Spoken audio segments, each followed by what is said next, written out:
खबरें तफसील से।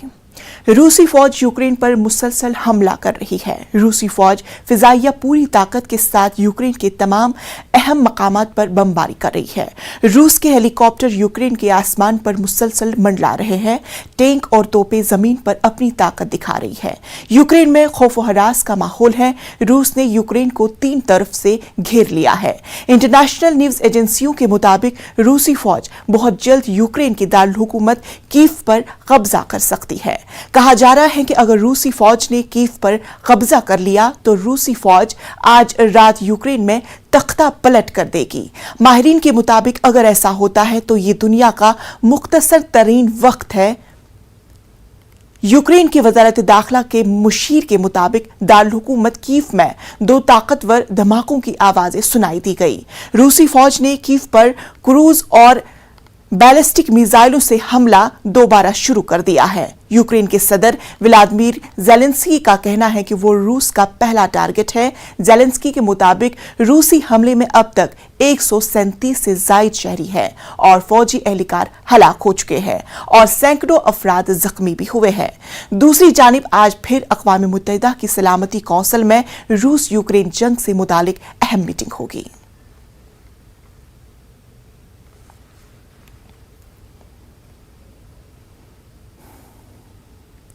अमेरिकी सदर जो बाइडेन ने कहा है कि नेटो अफवाज यूक्रेन रूस जंग में शामिल नहीं होंगी।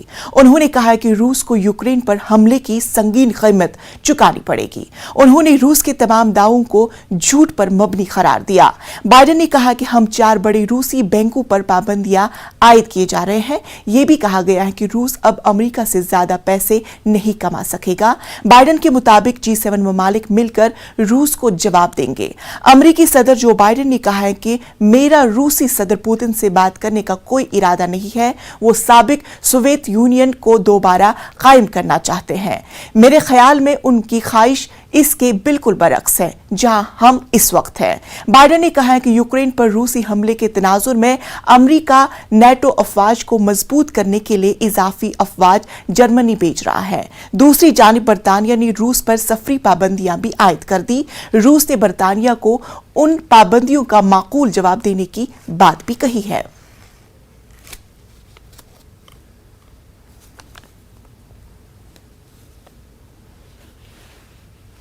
These impacts over time will translate into higher inflation. We've intentionally scoped our sanctions to deliver severe impact on the Russian economy while minimizing the cost to the U.S. as well as our allies and partners. To be clear, our sanctions are not designed to cause any disruption to the current flow of energy from Russia to the world. We've carved out energy payments on a time-bound basis to allow for an orderly transition of these flows away from sanctioned institutions. And we provided other licenses to provide for an orderly wind down of business.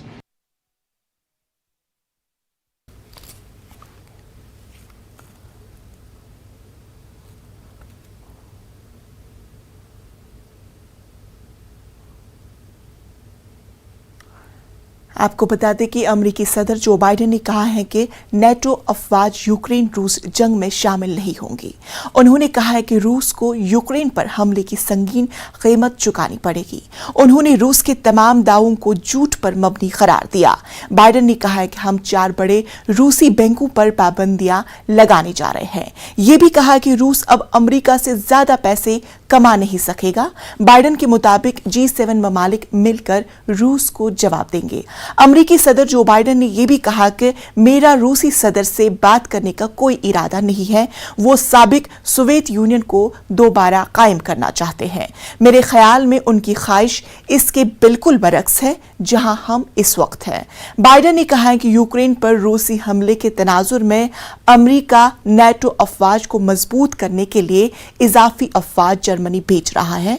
दूसरी जानिब बरतानिया ने रूस पर सफरी पाबंदियां भी आयद कर दी। रूस ने बरतानिया को इन पाबंदियों का माकूल जवाब देने की बात भी कही है।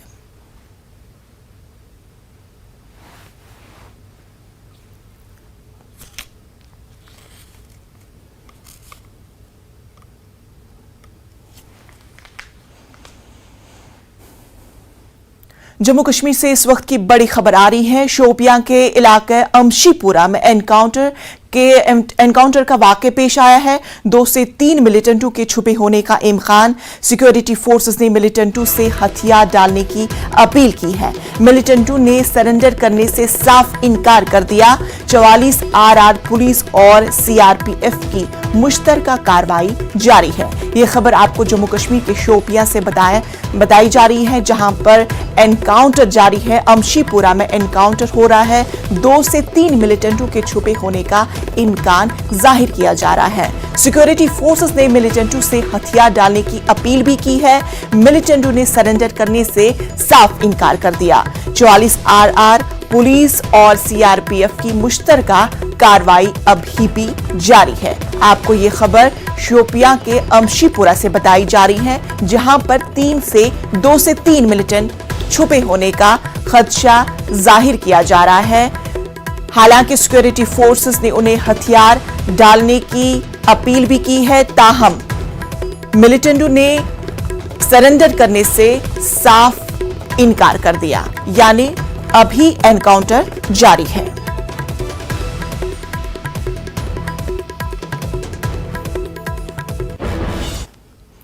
वजीर आजम नरेंद्र मोदी ने जुमेरात को रूसी सदर व्लादिमीर पुतिन से बात की। पीएमओ ने कहा है कि सदर पुतिन ने वजीर आजम मोदी को यूक्रेन के हवाले से हालिया पेशरफ्त से आगाह किया। इसमें यह भी कहा गया है कि वजीर आजम मोदी अपने देरीना यकीन का इयादा किया कि रूस और नेटो ग्रुप के दरमियान इख्तलाफात को बातचीत के जरिए ही हल किया जा सकता है। वजीर आजम ने तशद्दुद के फौरी खात्मे पर जोर दिया और तमाम फरीकों से सफारती मुज़ाकरात और बातचीत के रास्ते पर वापस आने के लिए ठोस कोशिशें करने पर जोर दिया। इसके अलावा वजीर आजम ने रूसी सदर को यूक्रेन में हिंदुस्तानी शहरियों बिलखसूस तलबा की हिफाजत के बारे में हिंदुस्तान के खदशात से भी आगाह किया और बताया कि भारत उनके महफूज हिंदुस्तान वापसी को अवलीन तरजीह देता है। वाज़ेह है कि फिलहाल यूक्रेन में तलबा समेत 20,000 अफराद मुकीम हैं। इसी बीच वजीर खारजा एस जयशंकर ने अपनी अमरीकी और रूसी हममनसब से फोन पर बात करते हुए इख्तलाफात को बातचीत के जरिए हल करने पर जोर दिया।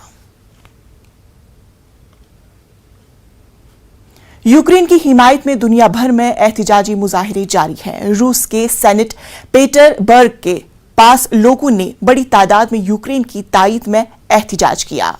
पुलिस ने तकरीबन 1,000 अफराद को गिरफ्तार कर लिया। इसके अलावा स्पेन में रूस के सफारत खाने के पास एहतिजाज किया गया। इधर जापान के शहर टोक्यो में लोगों ने बड़ी तादाद में एहतिजाज दर्ज करवाया। एहतिजाजी हाथों में प्ले कार्ड्स थामे हुए थे। एहतिजाजियों ने यूक्रेन पर रूसी हमले को लेकर सख्त बरहमी का इजहार किया। फ्रांस के शहर पेरिस में भी रूस के सफारत खाने के रूबरू एहतिजाजी मुजाहरा किया गया। नीदरलैंड, लंदन समेत दीगर कई शहरों में यूक्रेन पर रूसी हमले के खिलाफ एहतिजाज किया गया।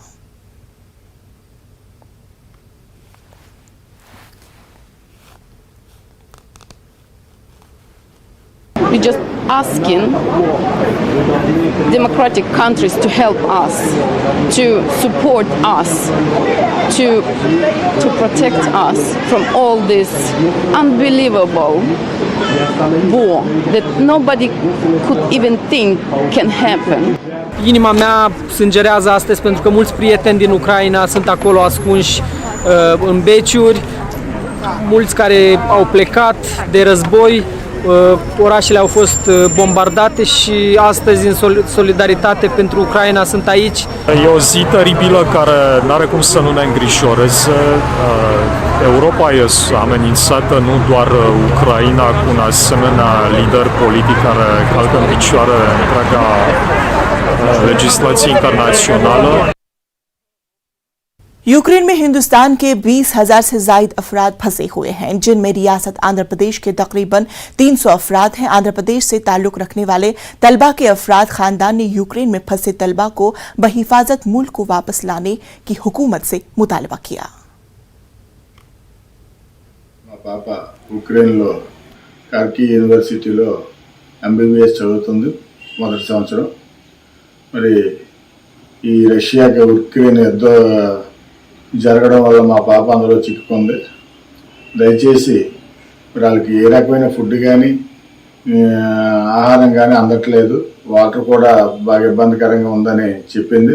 మా పాప ఇప్పుడు కూడా మెసేజ్ చేసింది, మాకు అందుబాటులోనే ఉన్నది, కాకపోతే బంకర్లో ఉన్నాం డాడీ, ఇక్కడ కావాల్సినంత ఇదేం లేదు, కొద్దిగా ఇబ్బందికరంగా ఉంది, బ్రీతింగ్ అది ఊపిరి అందట్లేదని చెప్పింది. దయచేసి మరి మన రాయబార కార్యాలయం, మరి అలాగే మన ఇండియన్ గవర్నమెంట్ నరేంద్ర మోడీ గారు, అలాగే మన state government AP government Jaganmohan Reddy గారు తక్షణ చర్యలు ఏవైనా యుద్ధ ప్రాతిపదికగా ఏదైనా ఒక చర్య తీసుకొని ఏదైనా ఫ్లైట్ వేసి పిల్లలందరినీ రక్షించి తీసుకొస్తారని మరి గవర్నమెంట్ని ప్రాధాయపడుతున్నాం. అందరికీ నమస్కారం. నా పేరు శ్రీజ. నేను కార్కి నేషనల్ మెడికల్ యూనివర్సిటీలో ఫస్ట్ ఇయర్ చదువుతున్నాను. అది ఆంధ్రప్రదేశ్ విశాఖపట్నం డిస్ట్రిక్ట్, పెందుర్తి మండల్, రాంపురం విలేజ్. ఇక్కడ ఉక్రెయిన్కి రష్యాకి జరుగుతున్న వార్లో మేమందరం ఇక్కడ ఇరుక్కుపోయాము. ఏం చేయాలో అర్థం కావట్లేదు. ఎయిర్లైన్స్ అనేవి ఆఫ్ అయిపోయాయి, ఫ్లైట్స్ అన్నీ క్యాన్సిల్ అయిపోయాయి. మా ఫ్లైట్ కూడా క్యాన్సిల్ అయిపోయింది. ఇండియాకి మళ్ళీ రిటర్న్ ఎలా వెళ్ళాలో అర్థం కావట్లేదు. ఇక్కడ చూస్తే మేము చాలా ఇబ్బంది పడుతున్నాము. తినడానికి ఫుడ్ లేదు, తాగడానికి వాటర్ లేదు, చాలా ఇబ్బంది పడుతున్నాము. Narendra Modi sir and Jaganmohan Reddy sir, please please it's request, మమ్మల్ని అందరినీ తీసుకెళ్ళిపోండి ఇండియాకి. చాలా మంది ఉన్నారు. इसी के साथ वक्त हुआ छोटे से वक्फे का। बनी रही न्यूज़ 18 उर्दू के साथ।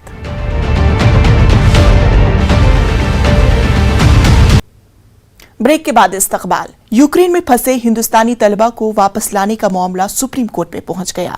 सुप्रीम कोर्ट में मुफाद आमा की दरख्वास्त दायर की गई है। इसमें यूक्रेन में फंसे हिंदुस्तानी तलबा को वापस लाने का मरकजी हुकूमत से मुतालबा किया गया। सुप्रीम कोर्ट में दरख्वास्त दायर करते हुए यूक्रेन में फंसे तलबा के लिए तिबी सहूलियात, रिहाइश और खाने पीने का इंतजाम करने की अपील की गई। PIL में यूक्रेन में मेडिसिन की तालीम हासिल करने वाले बच्चों के लिए ऑनलाइन तालीम का बंदोबस्त करने की अपील की गई ताकि तलबा का करियर खराब न हो सके। सुप्रीम कोर्ट के वकील विशाल तिवारी ने ये मुफाद आमा की अर्जी दायर की है। आज इस मामले पर जल्द समाअत की अपील की गई।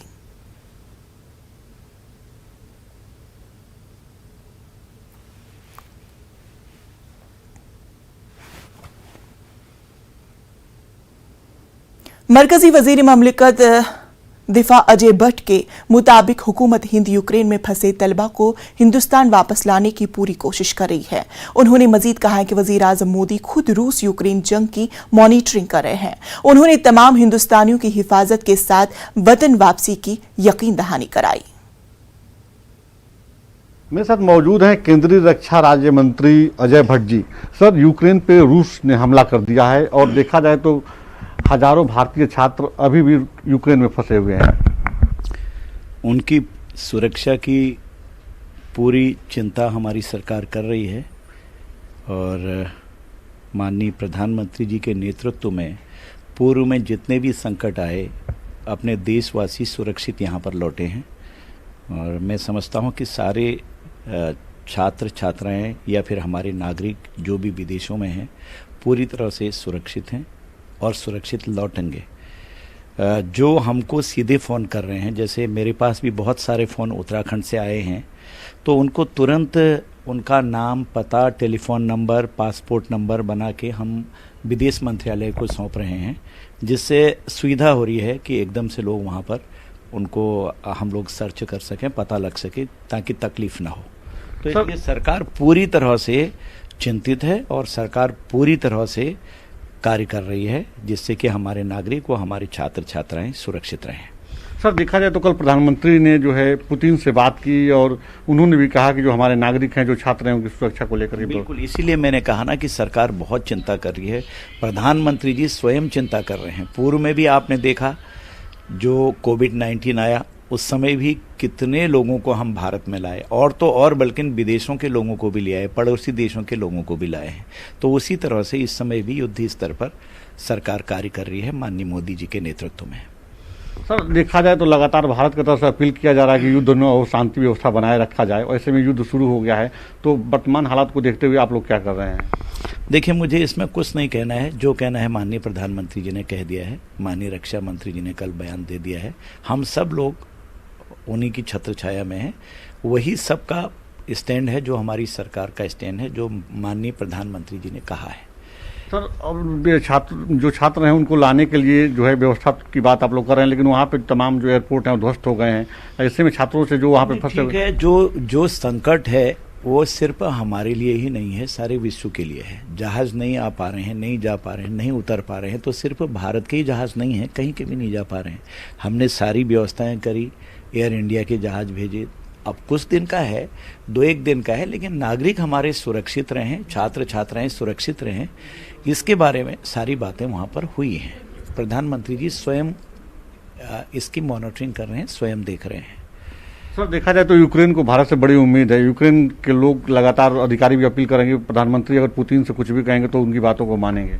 देखिए, ये सारी बातें माननीय प्रधानमंत्री जी की आप देख ही रहे हैं, उनकी वार्ताएं हुई हैं, जगह जगह वार्ताएं हुई हैं। वैसे भी मुझे इसमें कुछ भी नहीं बोलना है। जब हमारी सरकार स्वयं वार्ता कर रही है, तो जो सरकार कह रही है, प्रधानमंत्री जी ने जो कहा है, जो आप देख रहे हैं, जो पढ़ रहे हैं, उसमें हम सब भारतीय प्रधानमंत्री जी के साथ खड़े हुए हैं। पूरा देश आज प्रधानमंत्री जी के साथ खड़ा है। सर, आखिरी सवाल, उत्तराखंड के जो छात्र वहाँ पे फंसे हुए हैं, उनके अभिभावक लगातार आपके संपर्क में होंगे। ऐसी हालात को देखते हुए जो है अभिभावकों से क्या अपील करना चाहेंगे जो उत्तराखंड के लोग हैं? नहीं, शांति और धैर्य बनाए रखें। ऐसे मौके में धैर्य बहुत बड़ा हम सब लोगों का संबल होता है, क्योंकि जब कभी आपदा विपत्ति आती है तो धैर्य ही काम आता है। सबकी सुरक्षा हो, इसकी चिंता पूरी तरह से है। प्रधानमंत्री जी ने स्वयं वार्ता की है, और साथ में जो हमारा विदेश मंत्रालय है, विदेश मंत्री जी लगातार इसको देख रहे हैं। जैसे मुझको उत्तराखंड से जितने भी फ़ोन आ रहे हैं या भारत के किसी हिस्से से भी फ़ोन आते हैं, तो मैं तुरंत उनका पूरा विवरण लेकर, टेलीफोन नंबर, पासपोर्ट नंबर, सारी चीज़ें लेकर मैं अपने विदेश मंत्रालय को प्रेषित कराता हूँ, कोई विलंब किए बिना। और उसके बाद वहाँ पर उनकी ढूंढ खोज होती है, और तुरंत ही जितने लोग हैं, वैसे भी वहाँ पर पासपोर्ट चढ़े होते हैं, कितने नागरिक हैं, कितने छात्र हैं, उसका रिकॉर्ड होता है। उसके आधार पर हमारे अधिकारी भी हैं, वहाँ की सरकार भी है, सब मिलजुल कर सबकी रक्षा का पूरा प्रबंध किया है कि सब सुरक्षित रहें। और जैसे ही वहाँ के एयरपोर्ट और ये सारी चीज़ें रेगुलर होती हैं, सबको यहाँ पर ले आया जाए सुरक्षित। बहुत बहुत धन्यवाद आपको। कैमरा पर्सन कार्तिक के साथ राजीव तिवारी, न्यूज़ 18 दिल्ली।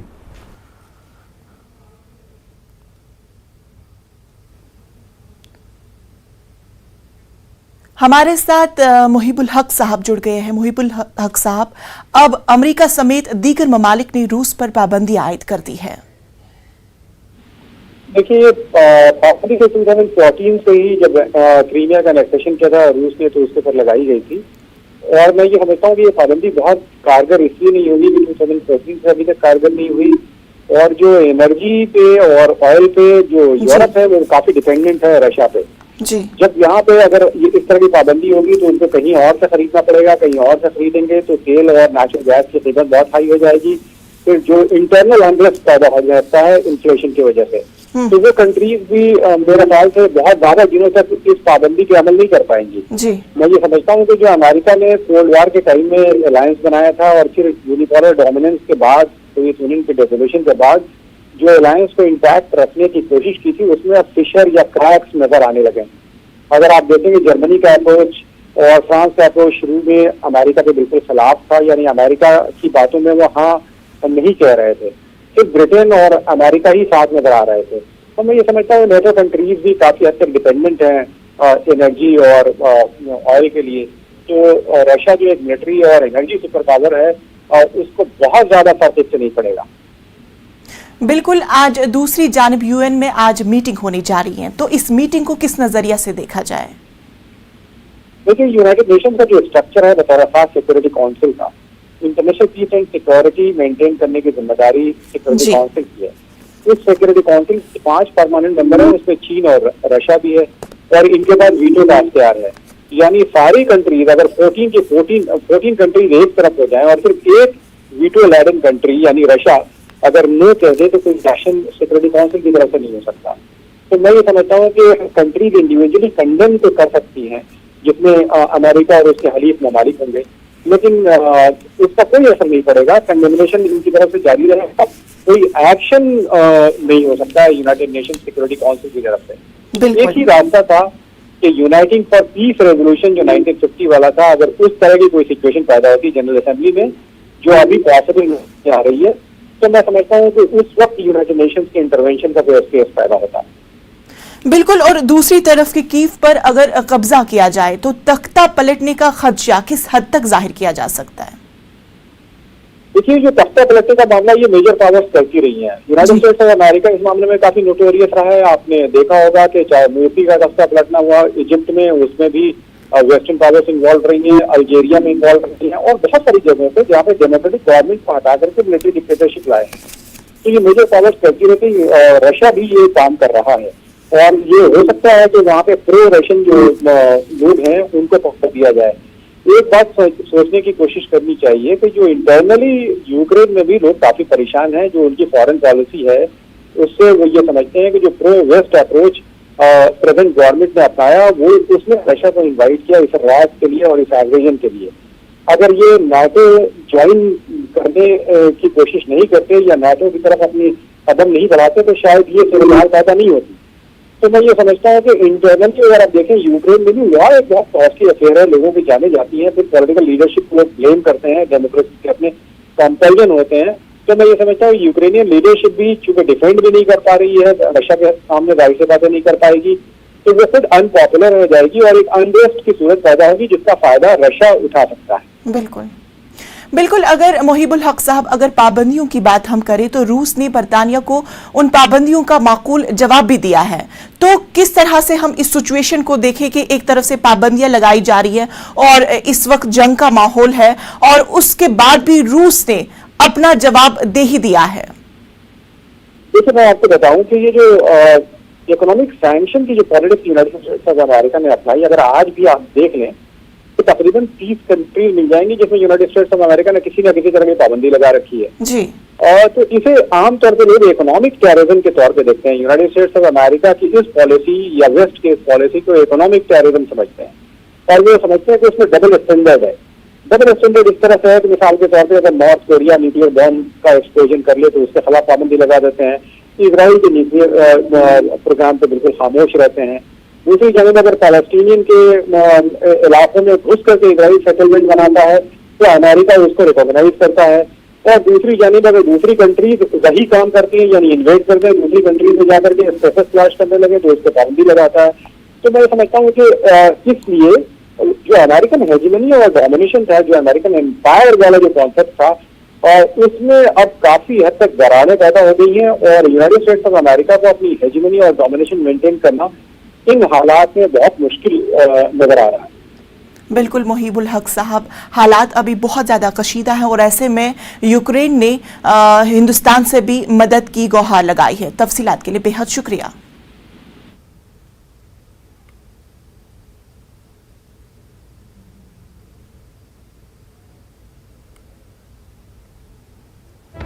इस वक्त की बड़ी खबर आपको जम्मू कश्मीर के शोपियां से बता रहे हैं। शोपियां के इलाके अमशीपुरा में एनकाउंटर जारी है। 2 मिलिटेंट हलाक होने की इत्तला मौसूल हुई है। आपको बता दें कि इससे पहले 2 से 3 मिलिटेंट के इलाके में होने का खदशा जाहिर किया जा रहा था, और अब अमशीपुरा में एनकाउंटर के दौरान 2 मिलिटेंटों के हलाक होने की खबर मौसूल हुई है। अमशीपुरा में यह एनकाउंटर जारी है, यानी शोपियां, जिला शोपियां के इलाके अमशीपुरा में एनकाउंटर अभी भी जारी है। हालांकि सिक्योरिटी फोर्सेस ने मिलिटेंटों को सरेंडर करने की अपील भी की थी, लेकिन मिलिटेंटों की जानिब से साफ सरेंडर करने का इनकार हुआ था। लेकिन अब इस एनकाउंटर में 2 मिलिटेंटों के हलाक होने की इत्तला मौसूल हुई है।